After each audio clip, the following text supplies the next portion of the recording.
Andreja Marić je mama budućih blizanaca koja je prošla postupak vantelesne oplodnje.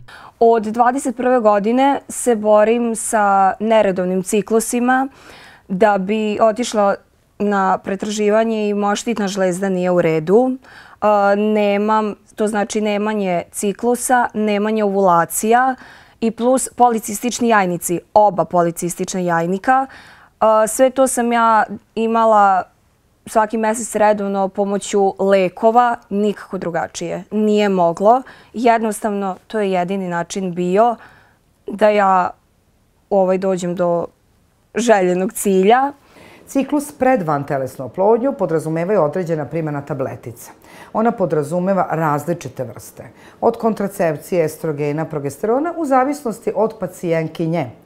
Svaka pacijentkinja za nas imamo individualan pristup. Ne postoji taj protokol koji je primenjiv za sve. Ne postoji ta šema stimulacije koja će biti uvek ista. Može da bude slična, ali ne ista. I svaki pacijent različito reaguje. Na nama je da procenimo koja je to najbolja reakcija za određenu grupu lekova da nam da najviše folikula, najbolji broj jajnih ćelija i najkvalitetnije embrione, a samim time i dete. To je sad već na ginekolozima. Mi smo krenuli sa dugom šemom, to znači preko 30 dana, da bi meni doktor Milatović rekao posle 2 nedelje stop, moramo prekinuti.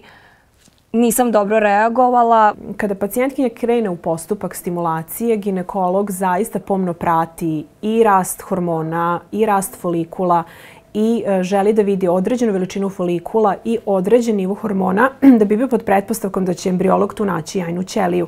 Znači, garancije nema. Svako telo reaguje drugačije i ako ginekolog nije u tom momentu zadovoljan onim što vidi, odlučit će da je možda bolje napustiti stimulaciju i napustiti taj postupak, zato što pacijentkinja mora da razume da je bitno da iz tog postupka izvuče što veći broj ćelije da bi imala što veću šansu da ostane trudna.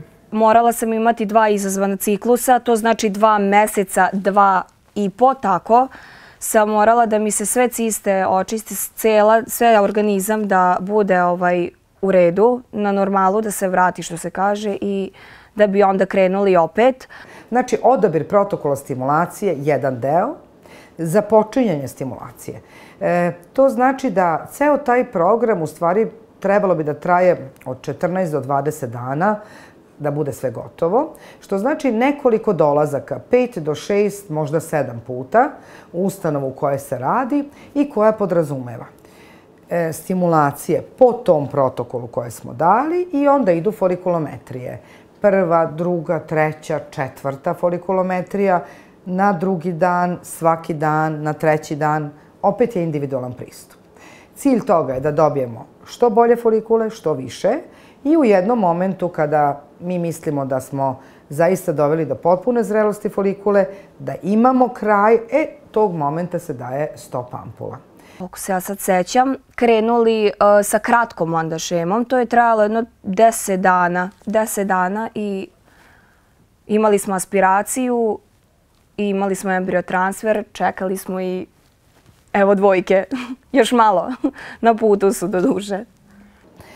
Davanjem stop ampule, jedan određeni vremenski period koji traje od 34 do 38 sati, zavisnosti od ustanove koja radi, se radi takozvana aspiracija jajnih folikula, odnosno aspiracija folikularne tečnosti, koja je procedura u kratkoj anesteziji, koja traje nekoliko minuta, pa nekad i duže, naravno i 20 minuta i pola sata, ako imamo više folikula i gde pacijenta to ne boli, ona spava kratko koliko treba nama da uradimo. Kako je to sve izgledalo?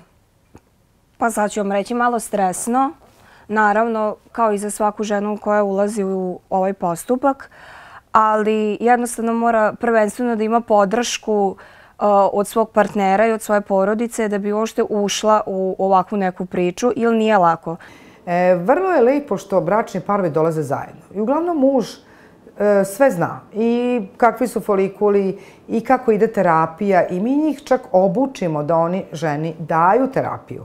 Da li će to ići u stomak, pod kožu, ruke. Oni su vrlo lepo obučeni i većina njih prihvata.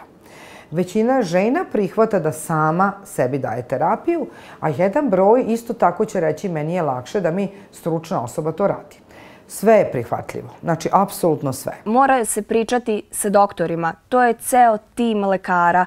To nije samo doktor ili doktorka koja će da uradi vantelesno. To je ceo tim lekara i moraju žene biti spremne na sve. Na sve ili ništa, ali bukvalno.